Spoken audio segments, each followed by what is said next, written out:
Estamos aqui de volta na nossa série Psicologia e Arte e hoje, de uma forma muito especial, nós vamos ter um bate-papo sobre também uma série.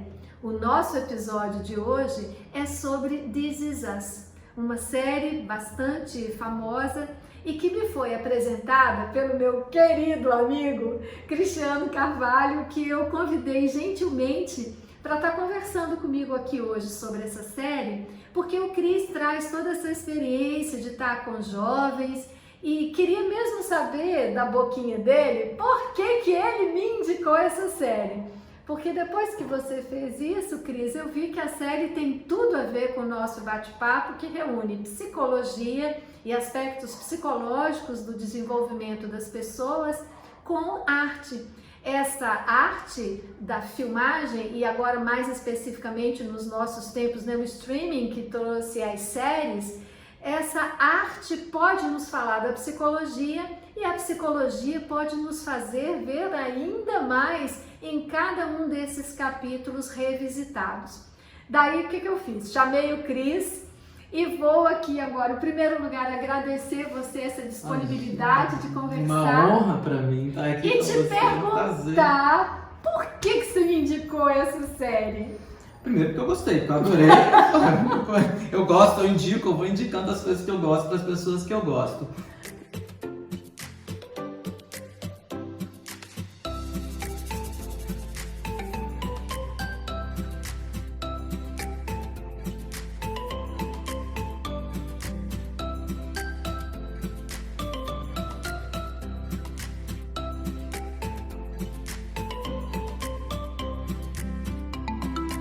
Nós vamos conversar hoje sobre a primeira e a segunda temporada de This Is Us, mas ela vai, segundo a imprensa, até a sexta temporada e eu já assisti até o final da terceira. E parece que não vai mais até, parece que é definido que vai até a sexta, né? Não vai ficar igual aquelas outras séries que eles ficam esticando porque o pessoal está gostando, mas ela parece que vai de fato só até a sexta mesmo.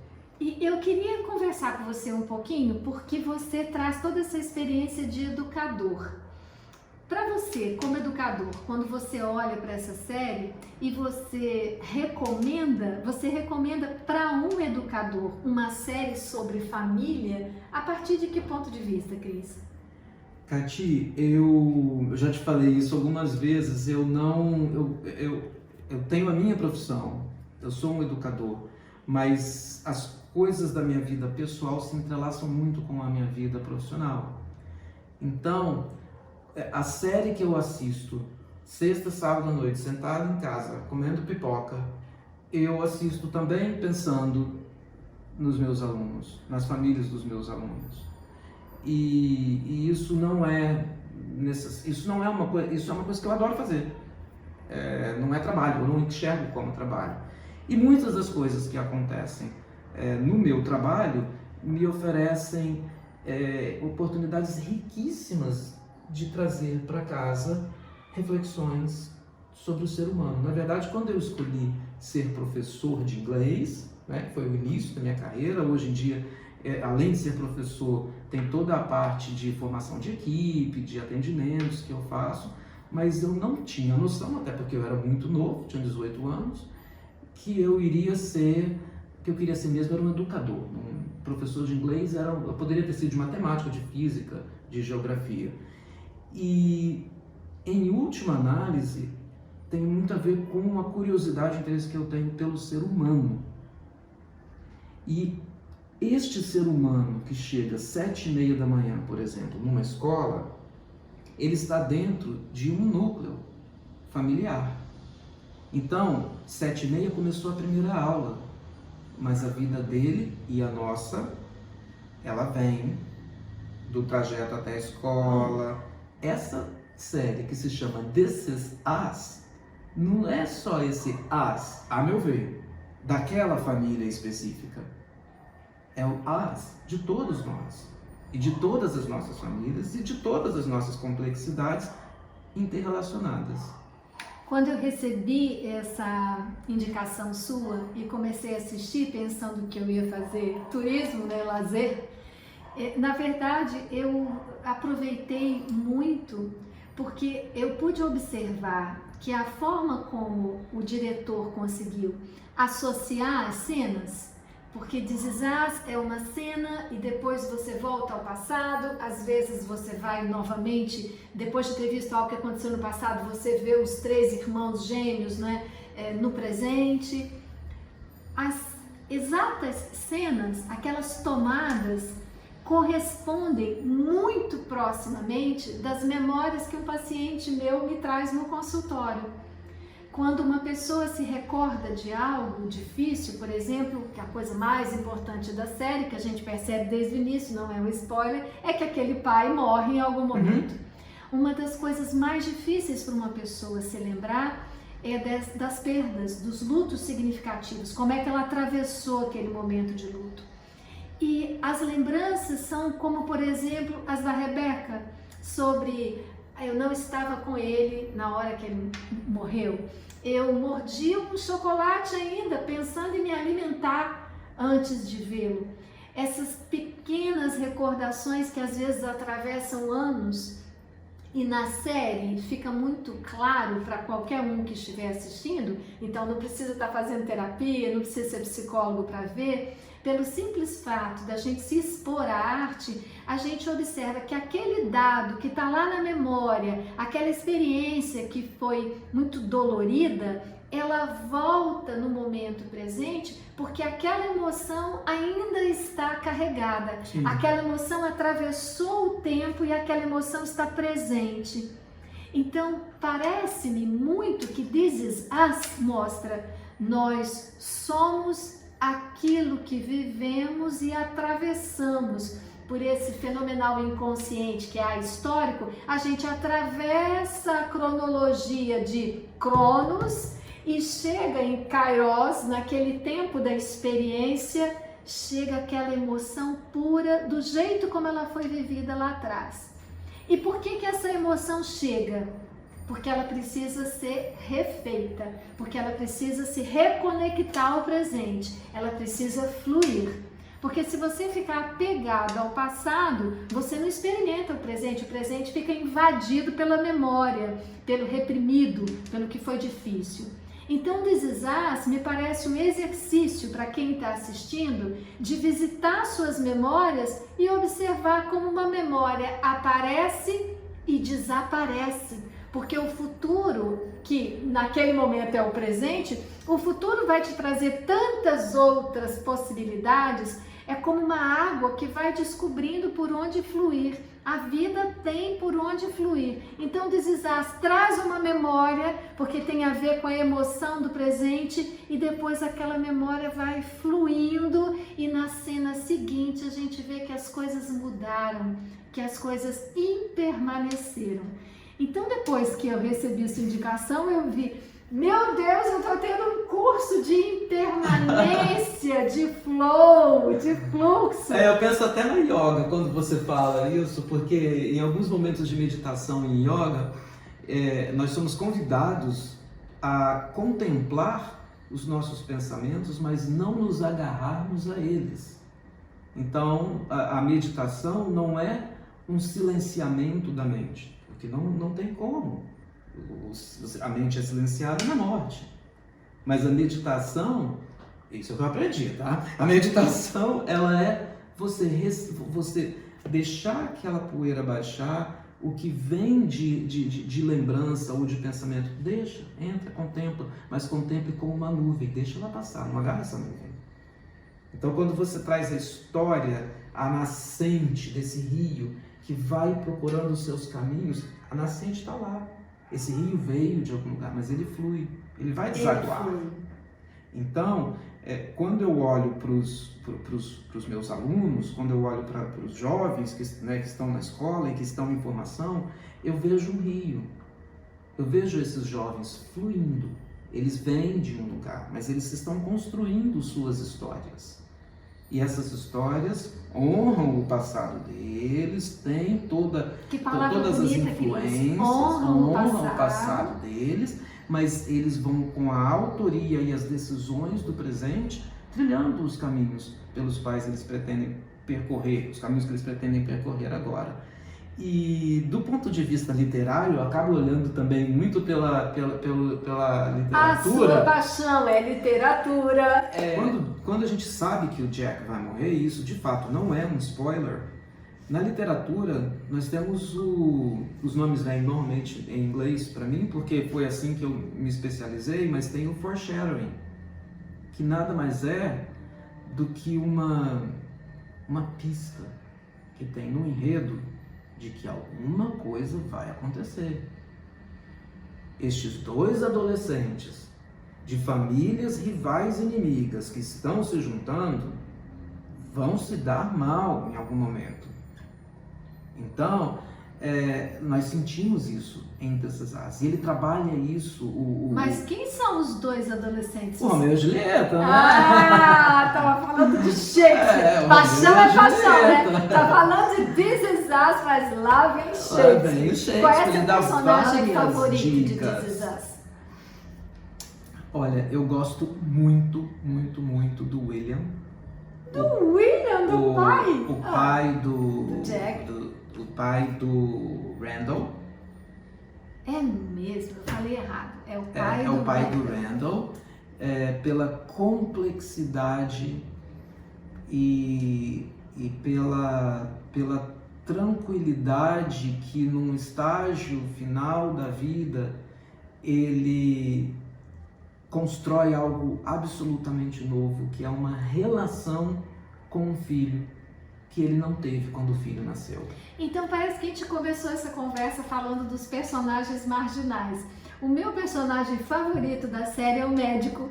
Aquele médico eu nem lembro o nome. Ele é lindo demais. Porque ele parece o arquétipo do curador ferido, né? Ele é literalmente um curador, ele é um médico, ele está no início logo dos acontecimentos e ele está num momento muito difícil de novo quando da morte do Jack. A morte do Jack não é spoiler, mas na morte do Jack ele reaparece e coloca-se claramente como tendo sido pro Jack aquele que faz a figura do terapeuta, que nada mais é de alguém que, porque curador ferido, enquanto terapeuta, um curador, mas não é um curador porque sabe por ele o que ele deve fazer, mas é um curador porque já foi ferido como ele. Então partilham da mesma ferida, partilha a dor. Então ele faz isso com o Jack e tem uma influência muito importante na vida do Jack, depois ele faz a mesma coisa com a Rebecca. Então aquela personagem que aparece nesses momentos fazendo o papel de terapeuta, me mostrou como na série existem arquétipos, né? E o médico fica como o arquétipo do curador ferido. E do tempo também, você não percebe? Assim, o médico ele faz o elo do tempo também. É o médico que traz aqueles bebês pro mundo. Spoilerzinho! É o médico que vira pra ele e fala: você sairá daqui com um terceiro bebê. E é esse médico que diz pra ela, quando ela acha que ela não vai dar conta da vida, ele diz assim: não venha dizer pra mim que você não vai dar conta da sua vida, porque eu vi você sair da maternidade com os 3, eu não vou acreditar. Ele não dá o ombro pra ela sendo bonzinho, ele diz assim: eu não estou acreditando na sua falência, eu não estou acreditando que você não vai dar conta. E ele está sendo honesto, ele não está falando isso da boca pra fora. É porque ele viu, né? E na série há vários educadores. Vários. Há vários, e o médico é um deles. Outro que você se lembra? O clássico, quando a família tá lá fazendo terapia de família. Gente, aquilo é tão engraçado, porque todo mundo tem os agregados. Os agregados! Né? Então assim, entra a família para terapia de família e você escava o passado, que é o que você falou. Essa escavação intencional ali está aberta. Tem as outras escavações do passado que vêm, de novo, trazendo a literatura por meio dos flashbacks. O flashback é um recurso literário e ele enriquece uma obra literária. Muito bem usado em This Is Us, Muito bem né? usado. Muito ele bem é usado. um flashback. Você não entende uma coisa, não tem alguém te explicando aquela coisa. Não é a voz dele dizendo: eu estou passando isso por causa daquilo outro. Não. Vem a imagem, porque a imagem vem carregada do sentimento daquele momento. Só quem vê uma criança quase se afogando numa piscina e não sendo resgatada pela família que está próxima, porque estava olhando para um outro filho, sabe a dor e o sentimento de abandono que ela estava tendo naquele momento. Sim. Então, é muito interessante a gente olhar nessa ótica e ver, por exemplo, tem a psicoterapia, tem a educação. Quantas vezes eu estou diante de famílias que falam assim, não, esse aqui, ó, não é bom do jeito daquele não, do mais velho. Sim. Não, mas esse aqui, ó, não é tão atentado quanto o mais velho. E sabe o que vai acontecer? Isso é muito natural. Sabe o que vai acontecer, Cris? Esse pai vai esquecer que disse isso para você. Ele vai passar por essa cena. Para ele estava contando para o educador uma informação, passou batido. Mas quando esse pai sentar na frente da televisão e assistir This Is Us, a gente começa a entender, sabe aquele comportamento do meu filho? Aquilo está associado às experiências que ele teve de me ouvir dizer numa escola que ele era assim, tal qual fulano, ou independente do outro, ou diferente do outro. Eu acho que o adulto, quando vê This Is Us, ele percebe que muito do que ele traz de preconceito, muito do que ele traz de dificuldade, de alguma forma está associado com experiências anteriores, e isso nos possibilita perdoar. Porque quando a gente não saca que a pessoa lá naquele momento estava fazendo só o melhor que ela podia, a gente carrega aquela experiência ruim que a gente viveu, fui abandonado na piscina, se faz de vítima, não é? A gente carrega aquela acusação. Mas se você voltasse lá atrás para ver a cena, como ela se deu para aquelas personagens naquele momento, você veria que o que você experimenta não é o que o outro experimenta. O outro nem estava fazendo aquilo que você sentiu. Então é verdade o seu sentimento, mas não é preciso carregar essa mágoa. Então o perdão está numa compreensão da dificuldade de todos nós. E é uma série cheio de perdão. Cheio de perdão. Você falou a palavra perdão aqui, eu estou pensando como tem perdão a todo momento. E ele é um perdão, de novo, que não vem pelas palavras, vem pelas experiências vividas e pela realização, pela percepção de que o que o outro passou, ele passou dentro da ótica dele, como você está trazendo. E o que eu passei foi dentro da minha. Para a mesma situação. Mas as realidades e os pontos de vista são diferentes. Então existe o ponto de vista na ótica terapêutica e existe o ponto de vista da literatura. Da narrativa na primeira pessoa, da narrativa na terceira pessoa. Quando você vê a narrativa da terceira pessoa daquele evento na série, você faz uma leitura. Quando essa narrativa sai da terceira pessoa e vai para a primeira, a sua leitura fica diferente. Exato. Então isso permite ao espectador o distanciamento que com muita maestria o diretor faz a gente experimentar. Ele mergulha o personagem numa visão, ele mergulha o espectador na visão do personagem. Na visão do personagem. Depois ele tira e fala assim, ó, para de se fazer de vítima, ou para de acusar demais, observa a vida desse aqui, entra na vida desse. Sim. Isso para mim faz toda a diferença entre uma série que tem um viés artístico e uma série que ela é meramente uma série de consumo.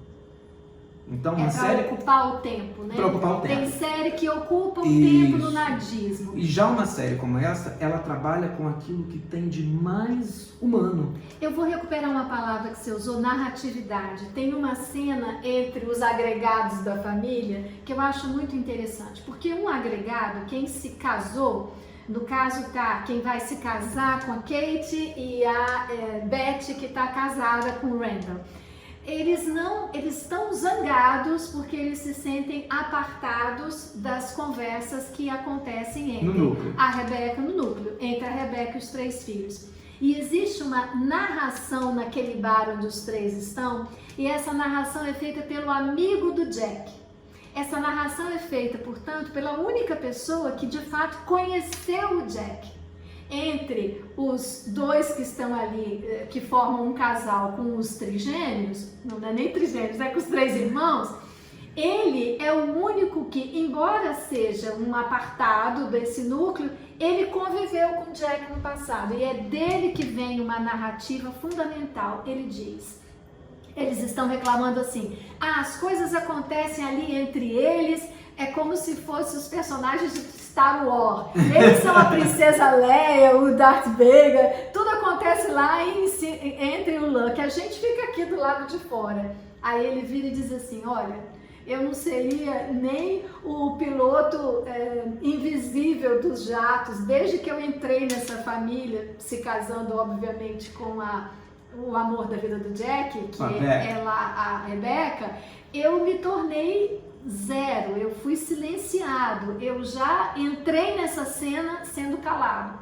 Mas posso lhes dizer que eles têm esse núcleo forte porque eles conviveram com uma pessoa extraordinária. O que eles viveram com esse pai não é da ordem do comunicável para vocês fora da experiência. Eu achei de uma humildade aquele personagem dizer que só a experiência de uma família pode dar para aquela pessoa o tom da sua lembrança. E depois, a gente se torna agregado e fica reclamando da lembrança, a gente fica reclamando de ter excluído. E ele está nos lembrando ali assim, para de se sentir excluído, compreende que o que aconteceu não vai se repetir, vocês não terão a mesma família, mas a experiência deles é tão significativa, porque eles as experimentaram. Assim como há o arquétipo do curador ferido, o arquétipo do psicoterapeuta no médico, para mim Jack é o arquétipo do herói.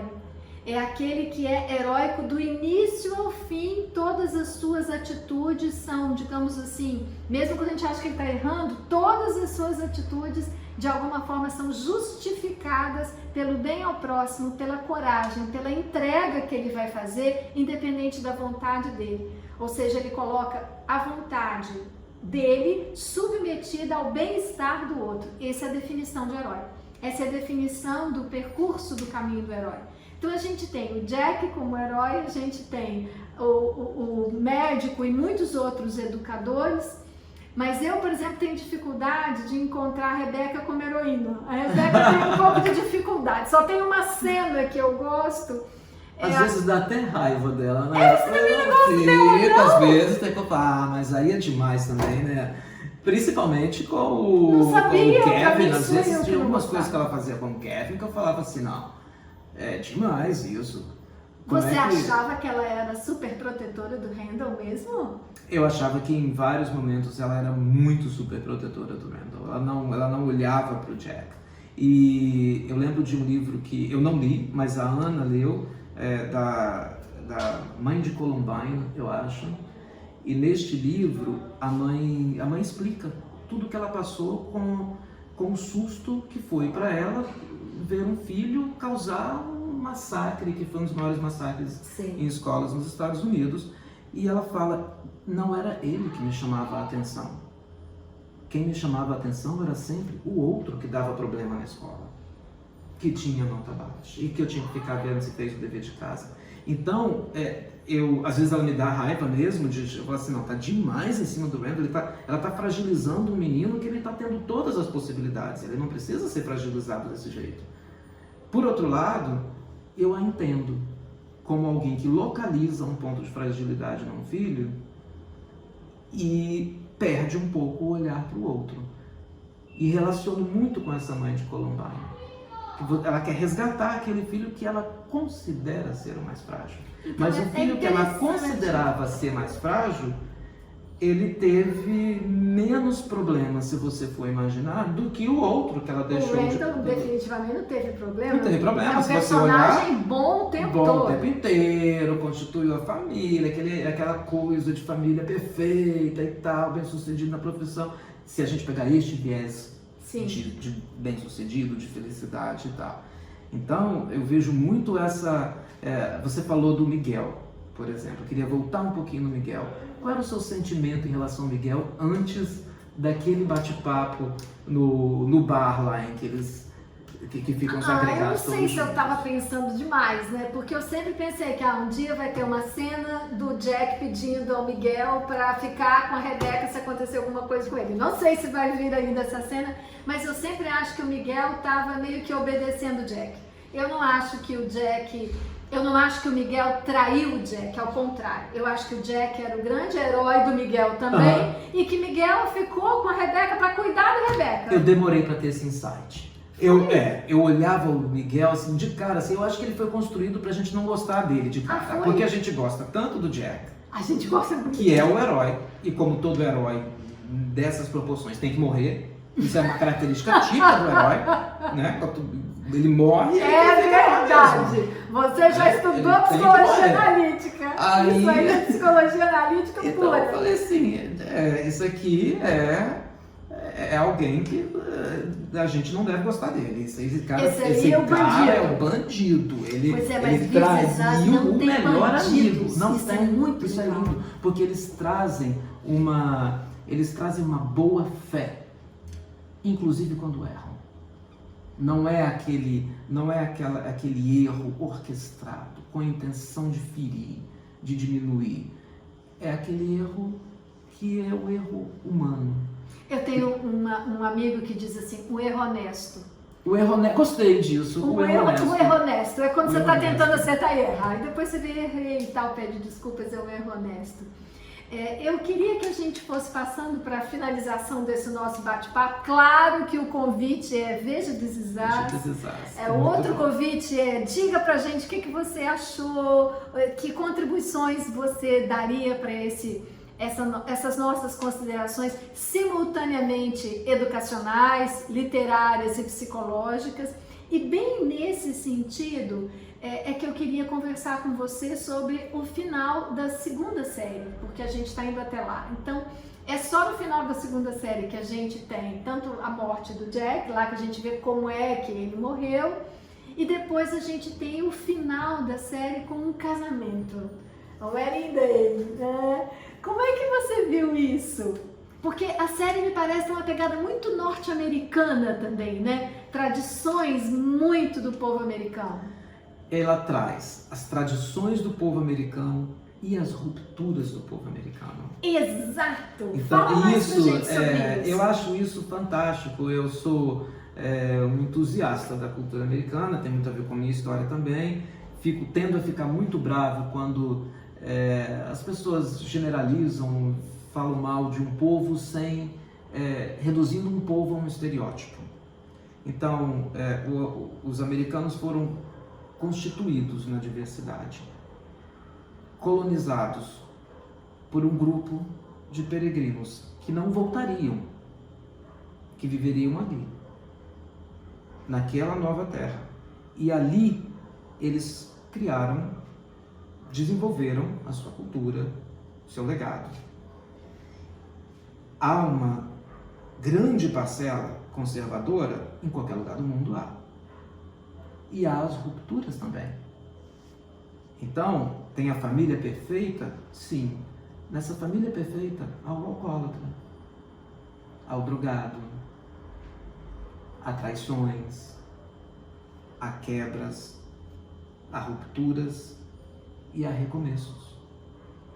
Então, tanto a morte no final da segunda temporada quanto o casamento, elas aparecem para mim como transições, como finais de ciclo e inícios de outro ciclo.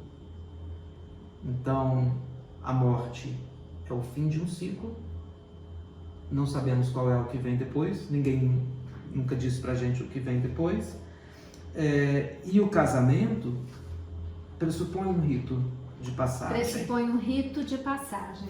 E pressupõe uniões e rupturas. Quando você casa, você rompe com uma família nuclear. Exato. Você rompe com um estilo de vida que era individual e ele passa a ser partilhado. Então, no momento em que você finaliza uma morte, uma temporada ali, com uma ruptura com a vida, mas uma união pelo casamento, que também é uma ruptura com o núcleo. E do ponto de vista psicológico, a Kate só se casa quando vence a culpa pela morte do pai. Então essa palavra culpa reaparece em This Is Us. Ela carrega muita culpa. Quem carrega culpa não se perdoa. Tanta culpa que ela tem aquele peso todo. É o peso da... Então, eu fiquei pensando inclusive na atriz. O que é você arranjar uma atriz que ela está tão bem consigo mesma que o próprio corpo dela vai ser emprestado para trazer as dores do outro, que claramente eles relacionam muito a dor da culpa dela, a explosão do corpo dela, a dor da culpa. E de novo uma maestria na direção, né? Porque a gente tem todo o questionamento dessa verdadeiro endeusamento da mulher magra, da mulher sarada. Inclusive a gente vai ter, já passando um pouquinho para outra temporada, a esposa do Randall é uma mulher bem típica, né?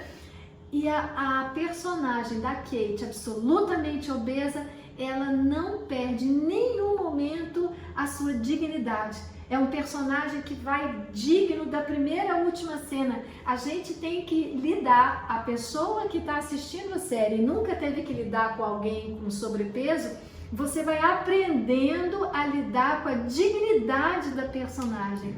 Achei belíssimo, achei muito, muito delicado. Muito humano. Eu acho que é sobretudo muito humano. É de uma delicadeza, de uma sutileza. Cris, vamos ver as outras? Vamos ver as outras. E aí a gente fala mais quando a gente assistir a 3 e a 4, tá combinado? E depois a gente fala da 5 e da 6. Tem mais 2 vídeos pra lá. Agora os próximos vídeos já vem com seus comentários, com as suas perguntas sobre como é que a psicologia e a literatura podem conversar com o This Is Us, tá bem? Até a próxima, pessoal. Até a temporada 3 e 4. Tchau. Tchau, tchau. Vamos dar um bate-papo, né? Deu certo.